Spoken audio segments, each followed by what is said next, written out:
warahmatullahi wabarakatuh. Bismillahirrahmanirrahim. Alhamdulillahi rabbil alamin. Wassalatu wassalamu ala asyrafil anbiya wal mursalin sayyidina wa nabiyyina wa habibina wa maulana Muhammadin wa ala alihi wa sahbihi ajma'in. Subhanaka la ilma lana illa ma 'allamtana innaka antal alimul hakim. Rabbi shrah li sadri wa yassir li amri wahlul 'uqdatam min lisani yafqahu qawli, amma ba'du. Hadirin wal hadirat yang dimuliakan oleh Allah Subhanahu wa taala. Puji syukur kehadirat Allah siang hari ini. Allah Subhanahu wa taala kembali mempertemukan kita dalam satu majlis yang mulia, majlis ilmu, yang mana majlis ilmu ini kata Rasulullah lebih utama dibandingkan sholat 1000 rakaat. Ya, mudah-mudahan kita yang hadir di sini dapat fadilah seperti yang dijanjikan oleh baginda Rasul sallallahu alaihi wasallam. Hadirin hadirat rahimakumullah, sebenarnya hari ini jadwal Ustaz Fauzan ya, minggu pertama, tapi beliau berhalangan, sedang ada acara di Bangka, di Bangka Belitung, jadi menggantikan, mungkin digeser jadwalnya ya. Kita lanjutkan kajian kita terakhir di bulan Januari. Yang sudah kita bahas adalah tentang syarat atau sebab-sebab tayamum. Ya, penyebab tayamum itu secara garis besar ya ada 3 kalau menurut kitab ini ya. Yang pertama, faqdul ma, tidak ada air. Nah, jelas kalau ada air berarti tayamum. Yang kedua, wal marad, penyakit. Yang ketiga, wal ihtiyaj ilaihi li'atashi hayawanin muhtaram.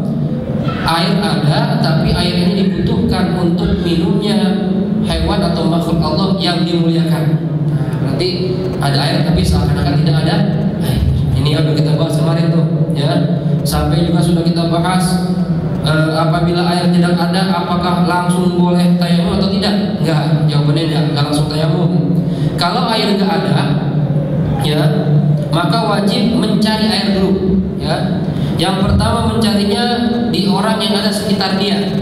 Kalau dia di rumah, ya tetangga-tangganya cari dulu. Ada siapa yang punya nyimpan air untuk butuh bermandi junub ya. Kalau dia musafir, cari di rombongan yang ikut sama dia. Lagi orang-orang dulu kan kalau safar itu naik ontak, bawa kundi-kundi gitu kan ya, bawa dirigen, bawa air persiapan. Tanya dulu, ada kan bawa air gitu ya. Kalau seandainya nggak ketemu, jangan langsung tanya, cari dulu sampai haddul ghauf, batasan ghauf itu orang minta tolong, saling tolong menolong. Ini ulama memperkirakan jaraknya sekitar 300 zira atau 150 meter. Ini wajib nyari nih ya. Jadi sekitar kita nggak ada, cari 150 meter ke selatan, ke utara, ke timur, ke barat. Kalau seandainya airnya nggak ada ya. Nah, kalau seandainya haddul ghaus nggak ada juga ya, maka wajib mencari lagi sampai ukuran haddul qurb, batas dekat. Nah, dekat ini berapa? Menurut para ulama yang maksud dekat di sini adalah 9,000 zira, 900 zira atau kurang lebih 4.500 cm. 4.500 meter atau kurang lebih 4,5 kg. Ya, cari dulu. Ya, ini wajib nyari nih. Jadi nggak boleh serta-merta kita tayamum, bentar dulu. Ya, tapi disyaratkan wajib mencari ini apabila aman dari nyawa kita, aman dari harta kita, aman dari hal-hal yang ada sama kita, yang berharga pada kita. Ya, Ustaz, kalau saya nyari ini yang rombongan saya cewek semua, bisa diculik orang, nggak ada anak laki-lakinya, berarti nggak aman, nggak wajib nyari. Gitu ya. Ustaz, kalau saya nyari ini harta saya bagaimana nih, saya jagain, nggak ada orang, ya, berarti nggak wajib nyari.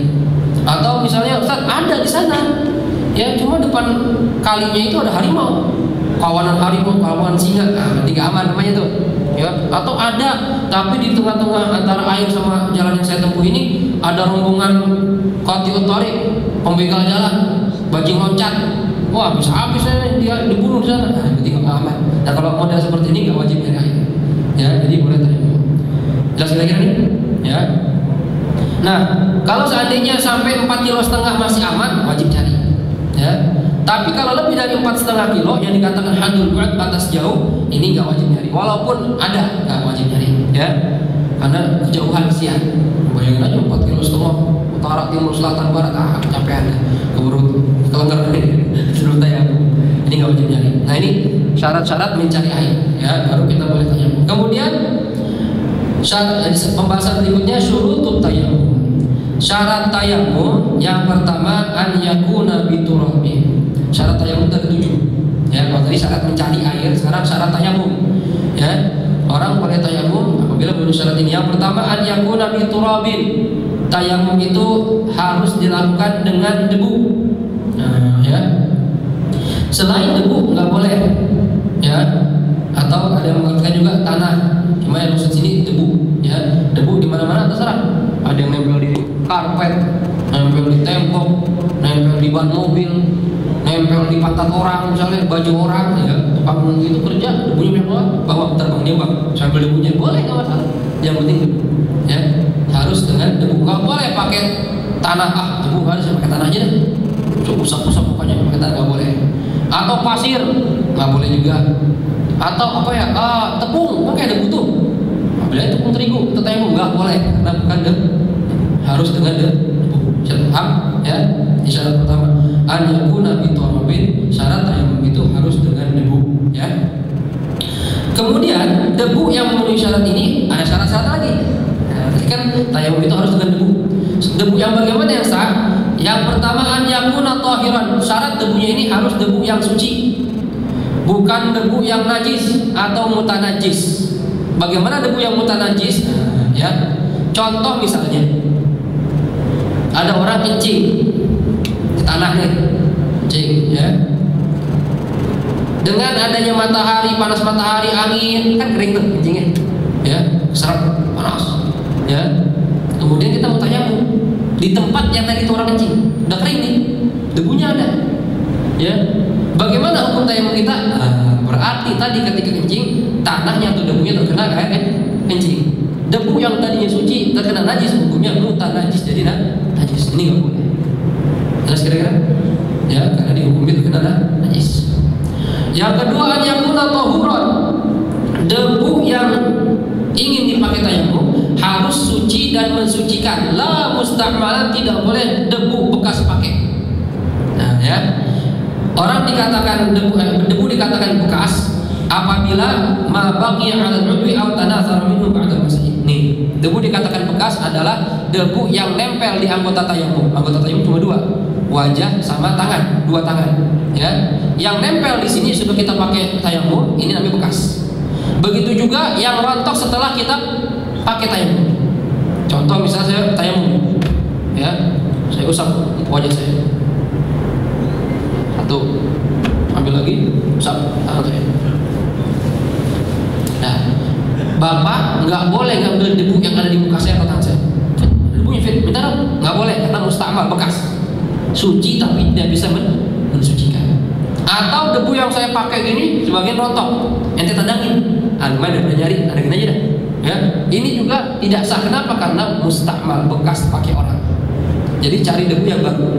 Paham kira-kira? Paham ya?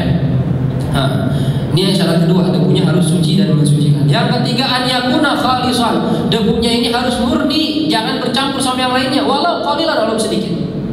Debu, wah kayak debu yang banyak nih, campur tepung dikit, campur tepung, pakai tayamum, ini nggak sah karena debunya itu mukhalid, nyampur, ya, harus murni semuanya, ya.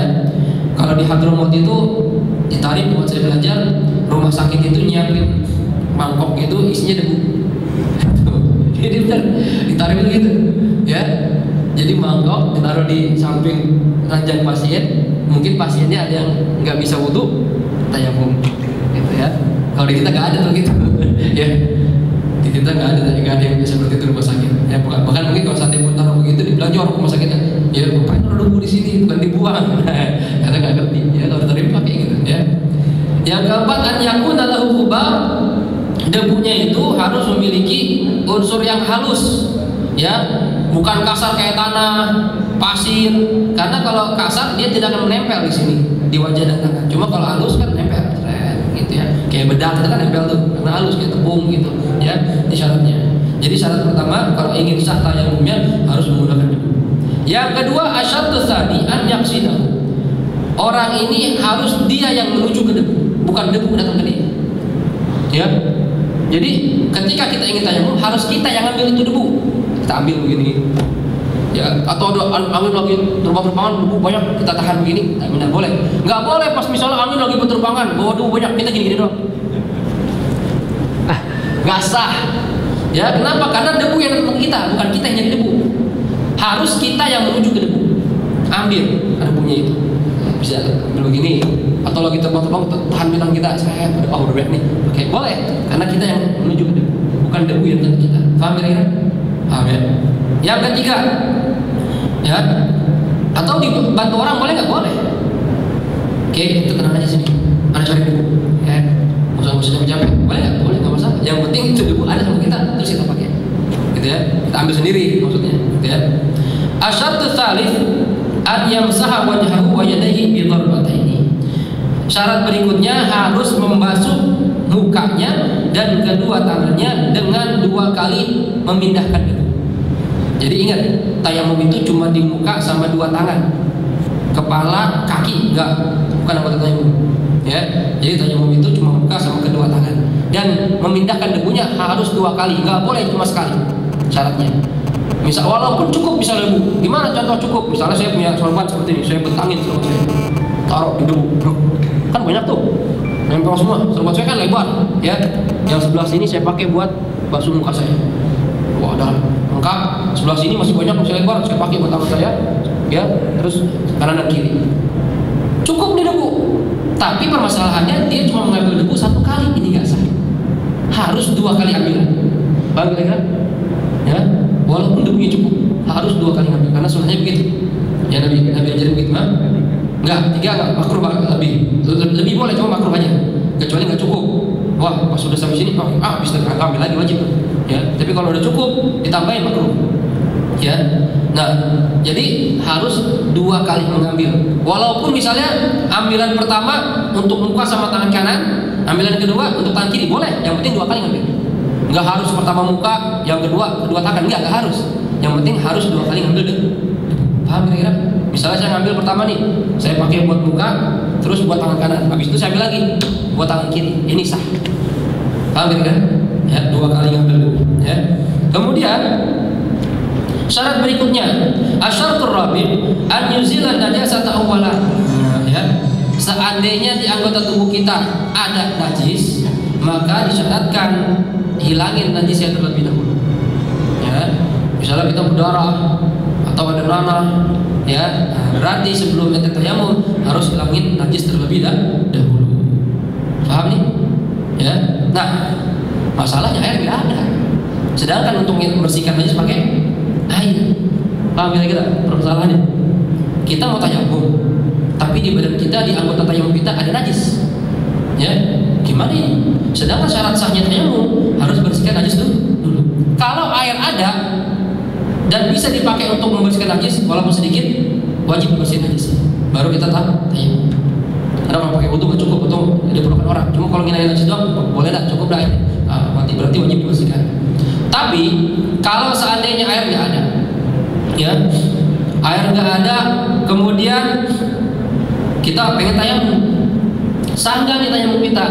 Ulama beda pendapat. Ada yang mengatakan, ya, seandainya nggak bisa menghilangkan najisnya, maka ada yang mengatakan tetap tayamum dan sah sholatnya. Ada yang mengatakan, ya udah nggak usah tayamum karena ada najisnya. Ya, tidak sah tayamumnya karena ada najis. Nah, jadi ada 2 pendapat. Nah, ini terjadi seandainya ada orang meninggal dunia, orang Islam, ya, dan laki-laki, dan dia belum sunat. Nah, ada nggak orang Islam yang sunat? Ya, di mazhab Imam Syafi'i, sunat itu hukumnya wajib, baik laki-laki atau perempuan. Sekarang kan ada larangan katanya dari dokter tuh, ya, nggak boleh disunat perempuan. Kita takut dokter nyunatin anak cewek kan, takut kena pelanggaran HAM.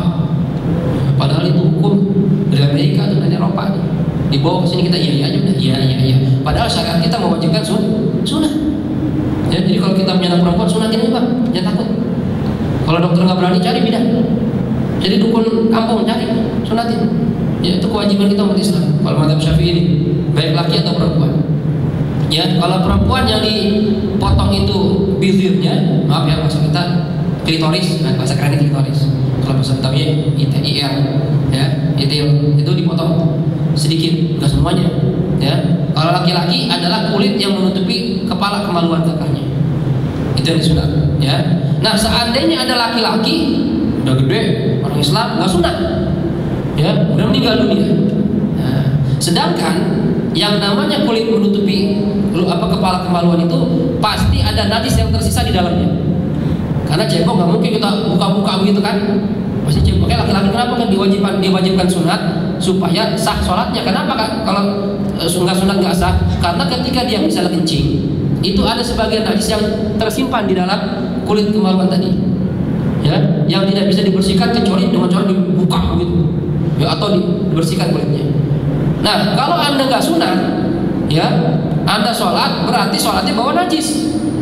Kalau sholat bawa najis, salah sholatnya, nggak sah sepanjang hidup sholat anda nggak sah. Oke, diwajibkan sunat. Itu hikmahnya seperti itu. Nah, seandainya bandel nggak mau sunat sampai meninggal nggak sunat, kita mandikan kan, orang meninggal kan wajib mandi ya. Sedangkan sah sholat jenazah itu setelah mandinya sempurna. Kalau mandi belum sempurna, belum sah sholat jenazahnya. Itu syarat sholat jenazah, ya. Sedangkan dia belum sempurna mandinya, kenapa? Karena ada najis yang tersisa di kulit kemaluannya. Nah, ini ulama berbeda pendapat sama seperti masalah ini. Ini gimana nih kalau ada mayat begini? Yang pertama bilang, ya udah, ditayamumin pun nggak sah, ngapain? Kita tayamumin, langsung kafanin, nggak usah sholatin, kuburin. Oh, ini pendapat pertama nih. Karena percuma, syarat sahnya sholat jenazah mandinya harus sempurna, sedangkan ini mayat belum sempurna. Mau disempurnakan nggak bisa, kenapa? Karena ada najis di dalamnya. Nah, ya. Pendapat kedua mengatakan, dah mandiin dengan sempurna, yang ada najisnya kita tayamumin, ya, dan sah tayamumnya. Setelah itu sebagai ganti menghilangkan najis, setelah itu sholatin baru kuburin. Nih, ya, di pendapat ini mungkin lebih enak dipakai, karena kalau kita pakai pendapat pertama, kasihan mayit, orang bakal nanya-nanya, nih kenapa nih, kok nggak disolatin orang? Karena Islam, nah, akan bertanya orang, jadi fitnah jadinya. Ya, oleh karena itu laki-laki yang merasa beragama Islam sunat dah, ya. ente udah 40 tahun kayak sunat. Ustaz, saya baru masuk Islam umur 40 sunat. Nabi Ibrahim saja dapat perintah sunat umur 80 tahun, ya. 80 tahun disuruh sunat. Bayangin gimana sakitnya. Ya, zaman dulu nggak ada dokter, nggak ada suntik bius, nggak ada pisau stainless steel, ya.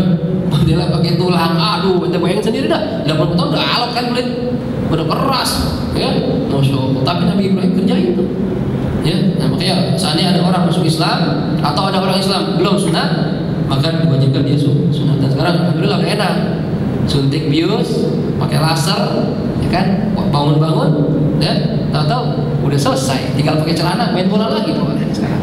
Ya, sekarang alhamdulillah zaman udah enak sekarang, ya. Jadi sunat wajib, ya. Di syarat keempat, kalau kita pengen sah tayamumnya harus menghilangkan najis terlebih dahulu, ya. Syarat kelima, seandainya gini, kalau seandainya Ustaz, ini saya sholat nggak bisa, nggak ada wudu, nggak ada air, tayamum nggak bisa, kenapa? Karena ada najis, ya. Jadi gimana sholat saya? Jangan beranggapan, udah dah, nggak usah sholat, jangan. Tetap sholat, tapi sholat lihurmatil waktu, ya. Sholat untuk menghormati waktu. Contoh, misalnya, ini dikerjakan juga apabila tidak ada dua alat bersuci, air nggak ada untuk wudu, debu nggak ada untuk tayamum, atau debu ada tapi karena ada najisnya jadi nggak sah tayamumnya, maka tetap sholat. Sholatnya apa? Sholat untuk menghormati waktu. Misalnya nih pesawat ini kita kan kesini, debu nggak ada, ya, beda sama pesawat Yemenia. Ada anekdot di Yaman itu, apa bedanya maskapai Yaman sama maskapai selain Yaman, ya. Jawaban kata anak-anak itu, maskapai Yaman itu bisa dipakai tayamum, yang lain nggak bisa. Kenapa? Karena debu, ya. Dulu waktu baru nyampe zaman dulu abang saya berangkat ke Yaman itu tahun 96-an itu, bandara Seoul, ya, jadi ibu kota Yaman itu Sonra. Dari Sonra kita naik pesawat lagi ke Seoul, ya, Hadramaut. Itu bandaranya landasannya itu masih pasir, debu gitu. Jadi begitu pesawat mendarat, itu debu naik semua. Jadi kita nunggu dulu sekitar 15 menit, nggak boleh buka pintu. Kenapa? Takut debunya masuk gitu. Saking banyak debu. Dan sekarang udah bagus sekarang, ya. Ya, itu katanya bedanya gitu. Kalau pesawat Yemenia beda sama pesawat lain. Maskapai yang ini bisa buat tayamum, yang lain nggak bisa. Gitu, ya. Nah ini seandainya tempatnya ini bersih, air nggak boleh pakai karena buat minum, ya. debu nggak ada, bersih banget ini, ya. Tiap nyampe bersihin, nggak ada debunya dah. Berarti kita gimana sholatnya? Tetap sholat tanpa wudu, tanpa tayamum. Niatnya bagaimana? Sama seperti niat sholat biasa. Misalnya zuhur, sholli fardhu zuhri 4 rakaatin, kalau misalnya 4 rakaat atau rakaat ini kalau dikosor, ya lillahi ta'ala sholat, ya dalam pesawat.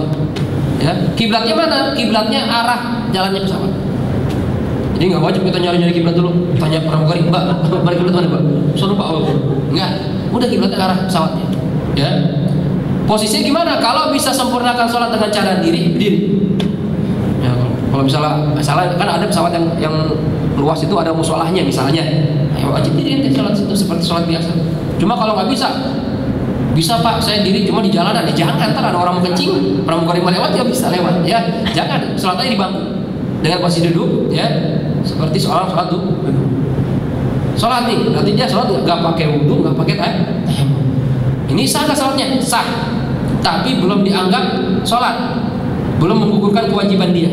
Nah, fungsinya apa? Artinya kalau belum menggugurkan, nanti kalau dia sudah sampai daratan, ada air, maka dia wajib wudhu, ulangi lagi sholatnya. Yang tadi dia sholat tanpa wudhu, tanpa tayamum. Jadi fungsinya apa kalau gitu? Ya kalau gitu sekalian nggak usah sholat. Ada apa fungsinya? Fungsinya saat yang terjadi kejadian kayak AirAsia, kemarin, ya Kalimantan, pesawat jatuh, meninggal semua. Ini orang yang sudah sholat dihormatil waktu dianggap tidak meninggalkan sholat. Contoh, zuhur jam 12 nih, kita naik pesawat, sholat kita. Ya selesai sholat, jam 1 pesawat oleng, ya kena badai, jatuh ke laut, meninggal dunia. Kita berdua sama orang sebelah kita. Tadi sama-sama Islam. Kita udah sholat, walaupun nggak pakai wudhu, nggak pakai tayamum. Yang sebelah kita belum sholat. Bahkan dibilang saya nggak mau sholat, antar aja kalau nyampe. Ini hukumnya beda. Ya, yang pertama tidak dosa, karena yang sholat tidak dosa, tidak dianggap orang yang ninggalin sholat karena dia sudah sholat walaupun untuk menghormati waktu saja. Tapi yang kedua, ya dia dihukumi orang tarikus sholat yang meninggalkan waktu sholat, sholat. Sedangkan ancaman Rasulullah, orang yang meninggalkan sholat fardu 1 kali tanpa uzur, maka namanya ditulis di pintu neraka fulan bin fulan dan dia harus masuk neraka. Kan berarti ninggalin sholat. Makanya jangan sampai kita ninggalin sholat sekali jangan. Ya, walaupun kita susah, kita capek, kita sakit, ya jangan ninggalin sholat. Selama akal kita masih ada, umur kita masih ada, wajib sholat dengan cara apapun. Ustaz saya nggak bisa diri, Ustaz duduk. Kuat saat kelingan tiduran, ya letak, nggak bisa miring, letak, ya nggak bisa juga, ya hanya pakai isyarat aja, gerakin kepala udah stroke Ustaz, gerakan mata, ya kedap, nggak bisa juga Ustaz begini aja, ya wajib nggak? Akal masih ada, sehat masih bisa, ya berarti wajib di hati, membayangkan dia sedang sholat, nggak bisa juga Ustaz, ya mati aja begitu, ya hati udah nggak bisa mati hatinya, ya mati, ya. Sampai kapan kita selesai kewajiban sholat kita? Sampai kita meninggal dunia. Jangan sekali-kali kita tinggalin sholat. Seandainya kita pernah ninggalin sholat, ya apalagi tanpa uzur, buru-buru kotor, minta ampun sama Allah Subhanahu Wa Taala. Berharap mudah-mudahan dosa kita diampuni oleh Allah Subhanahu Wa Taala. Gitu ya. Jadi syaratnya, ya tadi harus menghilangkannya terlebih dahulu. Kemudian syarat kelima untuk sah tayamumnya, an yajtahida fil qiblah qablahu. Nah, syarat kelima ini ulama beda pendapat. Ada yang mensyaratkan ketika ingin tayamum, syaratnya harus mencari dulu arah kiblat mana. Ya, di sholat nih kita nggak ada wudhu nih, nggak ada air, pengen tayamum, cari, ya pengen tayamum, dicari-cari air nggak ada, tayamum.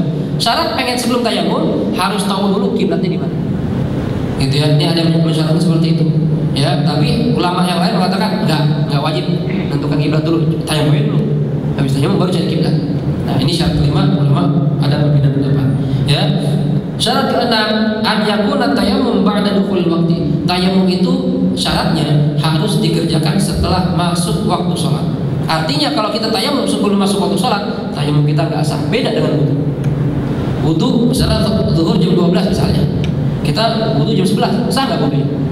Sah, dipakai sholat zuhur boleh, tapi tayamum nggak boleh. Zuhur jam 12. Wah Ustaz, saya sempatnya sekarang tayamum sekarang aja. Jam berapa sekarang? Jam 11. Belum zuhur, belum. Maka ketika dia pakai untuk sholat tidak sah tayamum karena belum masuk waktu. Faham ini? Ya. Ini syarat-syarat sahnya tayamum yang perlu kita syarat ketujuh, ya, an yatayammama li kulli fardhin. Syarat tayamum harus mengulangi tayamum setiap mengerjakan salat fardu.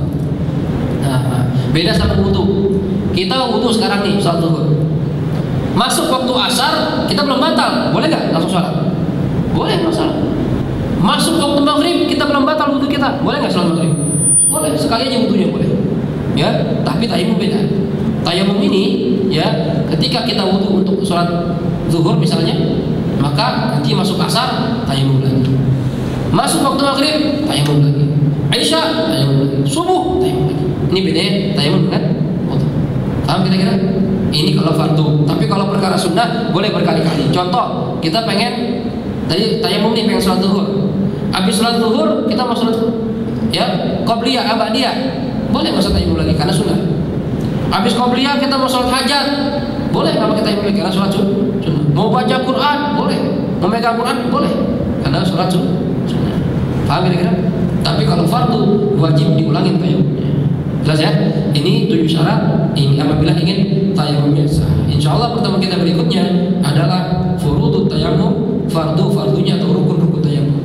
Ngapain aja tayamum itu caranya? Ya, insyaallah besok pertemuan berikutnya hari Selasa insyaallah taala kalau ada halangan. Sebelum kita tutup, apa ada pertanyaan? Baik, sesuai tema atau di luar tema? Enggak ada? Enggak ada yang bertanya? Ya, kalau ada yang bertanya, kita tutup kajian kita dengan baca surat Al-Fatihah. Kita mohon kepada Allah Subhanahu wa taala semoga ilmu yang kita dapat di siang hari ini bisa bermanfaat buat kita, bisa kita pahami, bisa mudah-mudahan siapa tahu terjadi kondisi nggak ada air, bisa kita manfaatkan ilmu kita, ya, kita amalkan sehingga bisa mengamalkan salah satu syariat Nabi kita Muhammad SAW. Dan mudah-mudahan dengan hadir kita di majelis ilmu ini Allah berkenan mengampuni dosa-dosa kita, Allah berikan kita pahala yang besar, dan mudah-mudahan kita nanti dikumpulkan bersama para ulama, orang-orang saleh, dan juga mudah-mudahan dengan hadirnya di majelis ilmu ini, ya, Allah menulis kita sebagai orang-orang yang mencari ilmu. Karena kata Rasulullah, orang yang mencari ilmu apabila meninggal dunia matinya mati syahid, ya. Jadi jangan lepas dari ilmu, jangan lepas dari majelis taklim, ya. Sesibuk apapun kita, saat saya cuma sempat seminggu sekali, niatin setiap minggu saya mau mencari ilmu. Cuma sempat 2 minggu sekali, niatin tiap 2 minggu saya mencari ilmu, supaya nama pencari ilmu itu ada pada diri kita. Dan ketika meninggal dunia, mudah-mudahan kita berharap Allah tulis kita matinya mati syahid. Kalau udah mati syahid, dosanya diampuni semua, masuk surga, gak pakai ditanya lagi. Amin ya rabbal alamin. Ala hadhihi niyyah wa likulli niyyatin salihah wa ila hadratin Nabi Muhammad sallallahu alaihi wa alihi wasallam. Al-Fatihah. A'udzu billahi minasyaitonir rajim. Bismillahirrahmanirrahim. Alhamdulillahi rabbil alamin. Arrahmanir rahim. Maliki yaumiddin. Iyyaka na'budu wa iyyaka nasta'in. Ihdinas siratal mustaqim. Siratal ladzina an'amta 'alaihim ghairil maghdubi 'alaihim waladdallin. Amin. Astaghfirullahaladzim. Astaghfirullahaladzim. Bismillahirrahmanirrahim. Alhamdulillahi rabbil alamin. Allahumma shalli wa sallim wa barik ala sayyidina Muhammad wa ala ali sayyidina Muhammad. Allahumma ij'al jam'ana hadha jam'an marhuma